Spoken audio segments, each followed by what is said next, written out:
Welcome to the Teaching You to Fish podcast, financial literacy for the rest of us. My name is Carl Fish, and I'm the host of this podcast. This is episode 15, Cash Flow in Retirement, Social Security, Pensions, and Safe Withdrawal Rates. Retirement is complicated. It's not just the financial aspects, but the emotional ones. For many of us, a large part of our identities and our sense of purpose are tied to our jobs. When you retire, you have to at least partially recreate your identity, as well as adapt to the lack of structure. It's beyond the scope of this episode, but you should spend at least as much time thinking about the psychological aspects of retirement as the financial aspects. There are many good books and other resources to help you with this, including the recent book, How to Retire by Christine Benz. In this episode, I'm only going to focus on the financial aspects of retirement. And, to be perfectly clear, this is not going to be anywhere close to a comprehensive look at those aspects. There are many, many variables and complex issues regarding your finances in retirement, so there's no way I can comprehensively cover all of them. There are entire books written on this, and I suggest you check them out. My goal with this episode is to give you some tools to get your head around your finances in retirement, to give you a base of knowledge that will help you begin thinking about how you're going to pay for stuff when you're no longer working. Many people don't really start thinking about this much until just before they retire. While that's perfectly normal, it's also not optimal, as knowing more about your ultimate destination will allow you to make better decisions along the way to help you achieve your ideal, or at least a better, retirement. In the United States, retirement income has been thought of as a three-legged stool since the 1930s, with one leg being Social Security, one leg being your pension, and one leg being your personal savings and investments. But over the past 40 years or so, the pension leg has gone away for many people. While pensions are still pretty prevalent in the public sector, they are increasingly rare in the private sector. So I'm going to talk about pensions briefly, including referring you to further resources, but then focus the bulk of this episode on the other two legs of the, now wobbly, stool. For people who do have pensions, there are generally three types: defined benefit, defined contribution, and hybrid, which is a combination of the two. Defined contribution plans, known as DC plans, are simply tax-advantaged investment accounts, similar to IRAs, 401ks, 403bs, and 457bs. In fact, many DC plans are 401ks, 403bs, or 457bs, although sometimes they are a variant of them known as a 401a. Both you and your employer make contributions to the plan. Those contributions are invested, and then at your retirement, you can use the balance of your account to purchase an annuity or to withdraw as needed. In contrast, defined benefit plans, known as DB plans, pay you a guaranteed income for life based on a formula. That formula usually consists of how many years of service you have, a multiplier, and a calculation of your highest average salary. DB plans also sometimes come with an annual cost of living increase, COLA, but not all do, and the ones that do have a COLA often have one that is lower than inflation. Hybrid plans are simply a combination of the two, Part DB and Part DC. The information you need to know about DC plans, or the DC portion of the hybrid plan, is the same info I'll discuss later in this episode when I talk about how to access your personal savings and investments, because that's essentially what they are. If you have a defined benefit pension, then that really changes things, in a good way. But it's also impossible to talk about in detail in this podcast because every DB plan, while similar in some ways, is also very different in the specifics and the details, and those details matter. Luckily, for many DB plans, there's both a book and an accompanying website specific to your plan. I've written, or co-written, books for teacher pensions for all 50 states, the District of Columbia, New York City Public Schools, Chicago Public Schools, and St. Paul Public Schools. Many of these pensions also cover additional public employees in those states or cities, so even if you are not a teacher, it may apply to you. If you are a member of one of those plans, I would recommend you read the book and also check out the spreadsheets specific to each book that are available on the linked website. If you have Kindle Unlimited, you can read the book for free. Otherwise, you will have to pay a small amount to get the book, $5 for Kindle, $9 for paperback. The spreadsheets are available for free and are similar to the Social Security spreadsheet we are going to explore later in this episode, but specific to the details of that pension plan. For example, here's what one of the spreadsheets for CalSTRS, California's pension system for teachers, looks like. If you are in a DB plan other than one of the ones I've written a book for, you can likely modify one of the pension spreadsheets to adapt it to the specifics of your pension. In general, DB plans provide a larger benefit than Social Security, and often, but not always, that benefit can begin at a younger age. One other important thing to know about pensions is that they come in two flavors, covered and non-covered. A covered pension means that not only do you and your employer pay into the pension, but you also both pay into Social Security. You will get a benefit from your pension and from Social Security. If you are in a non-covered pension, then you and your employer only pay into the pension, not into Social Security. These non-covered pensions do, however, typically have higher pension benefits than covered pensions. While the majority of pensions are covered pensions, pensions in about 15 states are non-covered, so you need to know which kind of pension you have. It's also really important to know that even if you have a non-covered pension, there is still a pretty good chance that you'll receive a benefit from Social Security, either based on other income you've earned that was covered by Social Security or via a spousal or survivor's benefit. You need 10 years of substantial Social Security earnings to qualify for your own benefit.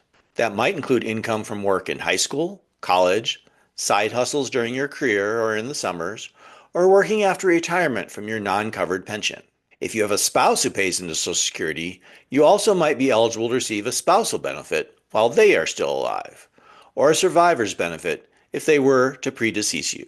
Hopefully the resources I've linked to will help those of you with pensions. But now let's look specifically at Social Security, since this impacts the majority of folks. Let me reiterate, this will not be a comprehensive look at Social Security. I highly recommend Mike Piper's book, Social Security Made Simple, for a deeper dive. While the basics of Social Security are pretty straightforward, there are many nuances and details that can really matter. My goal is to talk about those basics so you have the core information necessary to do some advanced planning, or at least some advanced thinking. Your individual Social Security benefit is determined by your lifetime Social Security covered earnings and the age at which you start drawing your benefit. Social Security looks at your highest 35 years of Social Security covered earnings.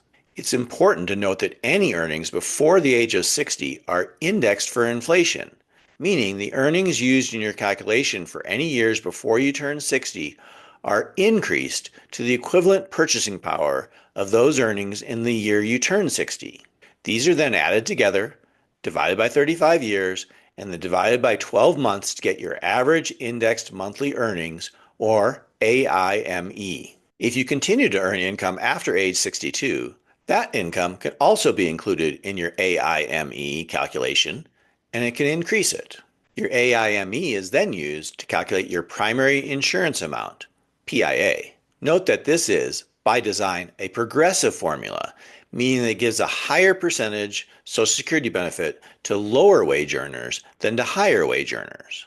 Your PIA is the sum of three different amounts, and each amount is a certain percentage of different portions of your earnings. Those percentages and portions are delineated by bend points, and those bend points change each year. Your PIA is calculated using the bend points in effect the year you turn 62, unless you die or become disabled before age 62, which is beyond the scope of this episode. As an example, if you turn 62 in 2025, the bend points are $1,226 and $7,391. Your PIA would be calculated by taking 90% of the first $1,226 in your AIME, 32% of the next $6,165 of your AIME, the amount between $1,226 and $73.91, and 15% of any amount over that up to the maximum, which is $13,689 in 2025. For example, if your AIME was $8,000, your PIA would be $3,167. The calculation is shown on the slides. But that may not be your monthly benefit, because your benefit also depends on what age you begin drawing Social Security. You get your full PIA if you start drawing Social Security at your full retirement age, FRA. The FRA for anyone born after 1959 is age 67. Since that applies to almost everyone not currently receiving Social Security, we'll just assume an FRA of 67 from here on out. So, for the previous example, if you started drawing your benefit at age 67, you would receive $3,167 a month. But many people choose to start drawing their Social Security benefit earlier or later than FRA. This chart shows the reduction or increase for each age, but keep in mind that your actual adjustment will be based on your age in years and months. Under normal circumstances, the earliest you can start getting your Social Security benefit is age 62. But at age 62, your benefit will be reduced by 30%, so you would only receive $2,217 per month. The amount of reduction changes based on your exact age, years and months, and becomes progressively lower the closer you get to FRA. On the other hand, if you delay receiving your Social Security benefit until after FRA, it increases up until age 70. For this example, if you wait until age 70, you would receive $3,927 per month. There's no reason to delay past age 70 as it stops increasing. After you begin receiving your Social Security benefit, you'll receive an annual COLA based on the rate of inflation. It's important to understand that any reduction or increase in your initial benefit will continue to compound in the future due to the COLA. The calculator at opensocialsecurity.com is a great resource to explore your options.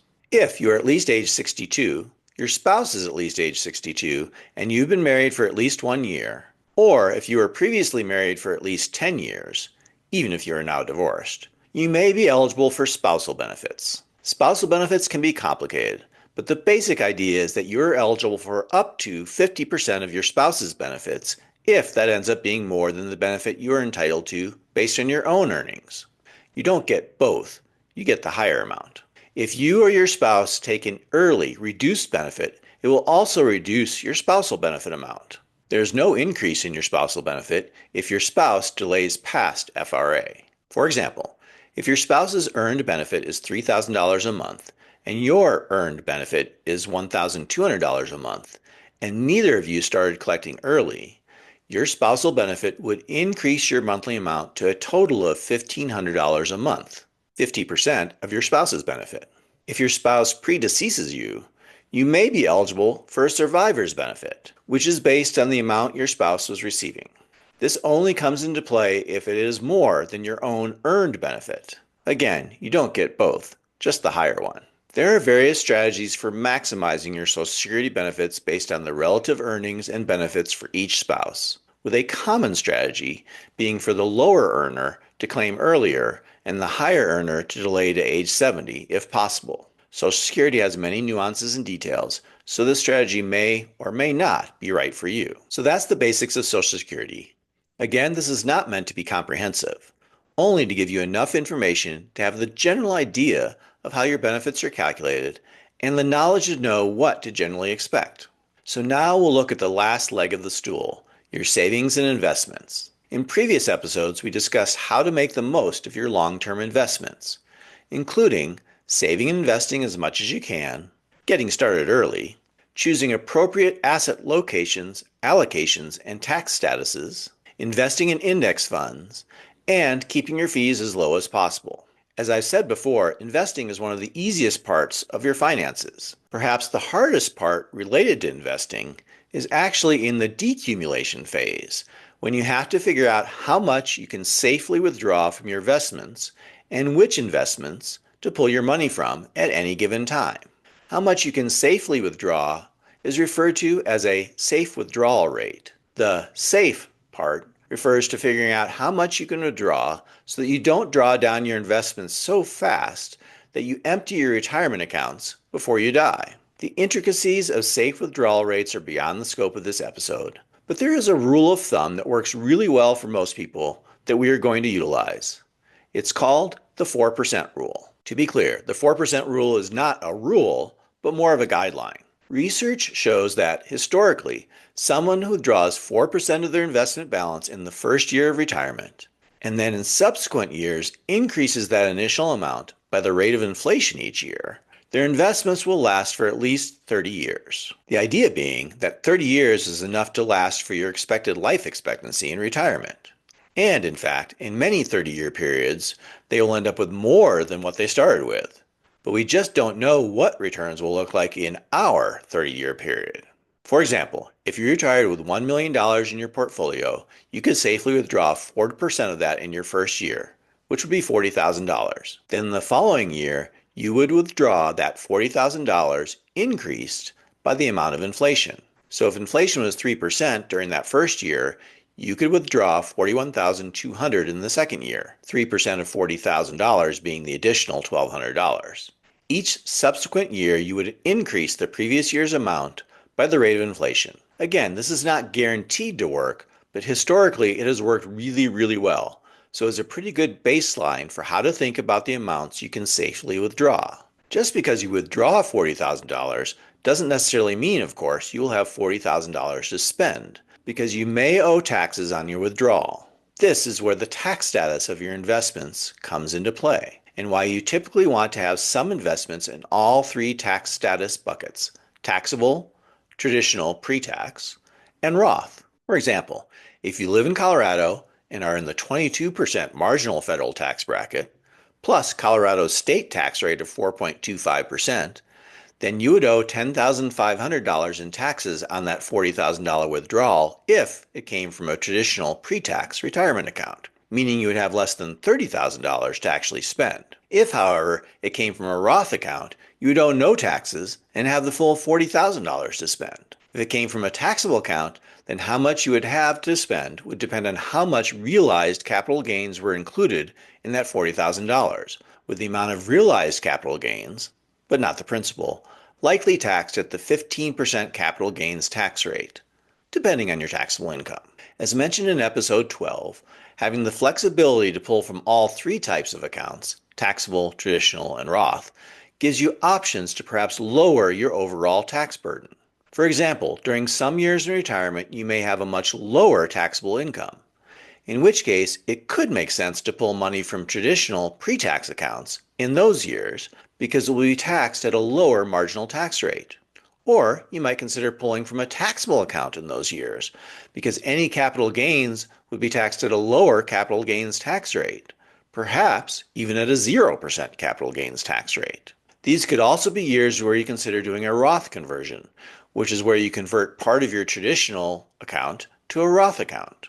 This is a taxable event, but because it's during a year when you are in a relatively low tax bracket, the tax hit will be minimized, and the money will now reside in an after-tax account, meaning you'll never pay taxes on it again. This can be especially attractive during a down market. On the other hand, years in retirement when you have a higher taxable income might be years where you consider pulling some money from a Roth account, assuming you need it, so that you aren't paying the higher marginal tax rates. You might also pull from taxable accounts, depending on how much unrealized capital gains you have and what capital gains tax bracket you're in, because the capital gains tax rate is lower than your ordinary income tax rate. There are a lot of moving parts here, and there's no one size fits all, but this gives you a starting place to think about distributions. So now that we've looked at all three legs of the stool, two legs for many of you, we need to put it all together to try to think about our cash flow in retirement, which means we need to talk briefly about spending in retirement. Like everything in personal finance, this is personal, so it's going to vary for each individual. The amount of replacement income, percent of your pre-retirement income, one needs in retirement varies tremendously based on age, individual circumstances, your values and lifestyle preferences, how many of the three legs of the stool you have, how much income each leg generates, what age you start receiving income from each leg, and many, many other factors. A conventional rule of thumb is that you need 80% of your final income in retirement, but this paints with an overly broad brush. Some folks need 100% or even more of their final income, while others only need 50% or even less. And your spending varies tremendously in retirement. A fairly typical sequence of spending, but not typical for everyone, is often referred to as the go-go years, the slow-go years, and the no-go years.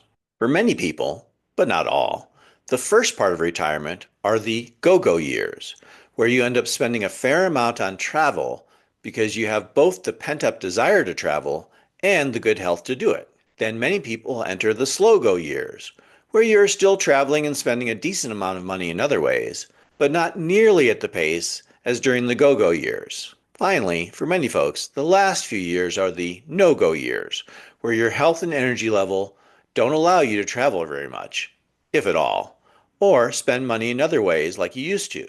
During these years, however, healthcare costs sometimes increase to partially offset this. This entire period is sometimes referred to as the spending smile, where your spending is very high early in retirement during the go-go years, stabilizes at a somewhat lower level during the slow-go years, and then increases a bit due to healthcare costs in the no-go years.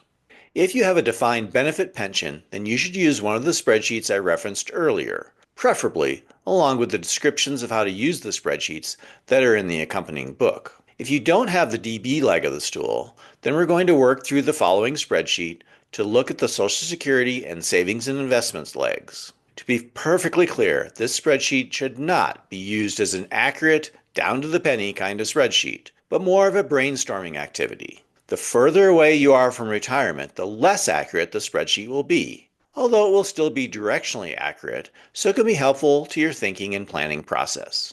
The closer you are to retirement, the more accurate the spreadsheet becomes, although there are still lots of variables and lots of assumptions, but it should still be helpful for planning purposes. Open this Google spreadsheet by typing in the link or clicking on the link in the slides. It will ask you to make a copy so that you have an editable version. Click Make a Copy. You'll be entering values in cells B2 through B16, except for cell B8, which is a formula. Cell B2 is for your current age. B3 is for your anticipated retirement age. B4 is your expected final salary, but it's important to realize that this number should be in today's dollars, which can make it a bit tricky to estimate if you're far away from retirement. Most people can expect to get raises throughout their career, so their expected final salary is likely much higher than their current salary. But those raises are composed of two pieces: an increase that just keeps up with inflation, and any raise you get that is above inflation. Because this spreadsheet works with today's dollars, you have to tease out any expected future raises that are above and beyond inflation, and not include the inflation part. One way to do this is to look at someone in your position now, or the position you expect to be in at retirement, and look at their current salary. This is likely to be a decent estimate of what your salary will be like in retirement in today's dollars. Admittedly, it's not a perfect estimate, as your future raises above inflation may be higher or lower than the past raises your colleague received. But it's a decent place to start, and the closer you get to retirement, the more accurate this number should become. B5 is the percentage of your final salary you want to live on in retirement. As mentioned, conventional wisdom often says that this is around 80%, so I've used that for the default, but you should definitely change this if it's not appropriate for you. B6 is for the current balance in any investment accounts that are designated specifically for retirement. B7 is the current monthly amount, or the projected monthly amount if you want to experiment with different numbers, that you're contributing to any investment accounts that are designated specifically for retirement. B8 shows your expected ending retirement account balance. This is calculated using a formula, so don't change this amount unless you are very close to retirement and have a pretty accurate estimate for it. B9 is the expected real rate of return on your investments during your accumulation phase, typically when you're working and contributing to retirement accounts. B10 is the expected real rate of return on your investments during your decumulation phase, when you're distributing money from your retirement accounts. This will likely be a lower number than B9 if you anticipate shifting to a more conservative asset allocation in retirement. B11 is the expected annual increase in your spending in retirement through age 65. This should likely be close to your assumption for inflation. B12 is the expected annual increase in your spending in retirement after age 65. This should likely be lower than B11 because your health insurance and care costs will decrease at age 65 due to Medicare, and because of the spending smile.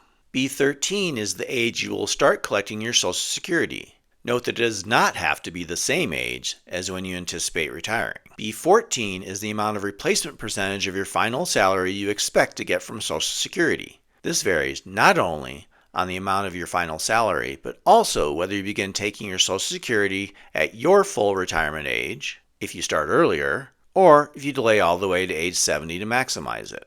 B15 is the assumption for the COLA for Social Security, and should likely be roughly the same as the amount in B11.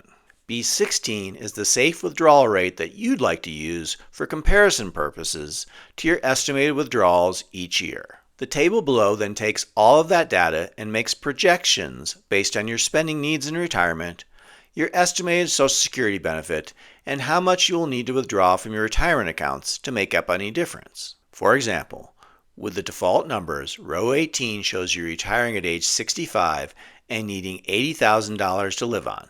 Cell B18. Because the default example doesn't have you start Social Security until age 67, cell D18 is 0, which means that cell F18 shows the full $80,000 you would need to withdraw from your retirement account. H18 shows what percentage of your retirement account balance that withdrawal amount is. I18 shows your remaining balance after that withdrawal. If the number in column I ever goes negative, that means you've exhausted the money in your retirement account, so would not be able to afford the spending you desire. If that happens, then you'd want to change your assumptions above to either work longer, save and invest more, or spend less in retirement. Columns J and K are there for comparison purposes, comparing your projected withdrawal amount in J18 and the safe withdrawal amount in K18. Anytime the actual withdrawal amount is greater than the safe withdrawal amount, the amount in column J will show in red. If there is a little red, that's probably not a problem. If there is a lot of red, your expectations for how much you'll be able to withdraw and spend may be too high and you want to adjust. If you now look at row 20, you can see how this changes as you start collecting Social Security at age 67, resulting in a much lower withdrawal being necessary from your retirement account, and that withdrawal amount no longer exceeding the safe withdrawal amount. An important note is that in many scenarios, you will see the amount in the retirement account balance increase over time, and that you will end up die with a very large balance. This is definitely possible, but depends greatly on sequence of return risk that we defined in episode 11. If you experience several subpar years in the first few years of retirement, that can dramatically impact the ability of your retirement account to continue to provide the withdrawals you need. Now I've switched to the second tab, which has different numbers on it, starting with the current age of 45, so perhaps illustrating someone in mid-career. I've populated B6 with $90,000, assuming that they have $90,000 currently saved and invested in retirement accounts. The monthly contribution in B7 is now $1,000 instead of $500 like on the first tab. With these changes, you can see that the retirement scenario is much less certain. The withdrawal percentages from the retirement accounts are much higher than the safe withdrawal rate, and there is a high likelihood of running out of money and not being able to afford the lifestyle they desire. While the spreadsheet doesn't show them exhausting their retirement account until age 91, any kind of bad market returns early in retirement would cause them to run out of money much earlier, which is likely a risk that most people would not want to take. So this would definitely be a scenario where you would likely want to work longer, save and invest more, or spend less in retirement in order to get the numbers out of the red. To use this spreadsheet yourself, pick either tab and put in the appropriate numbers and assumptions for your situation. Again, this is designed to be a brainstorming and planning tool, so don't presume that the projections will be perfectly accurate.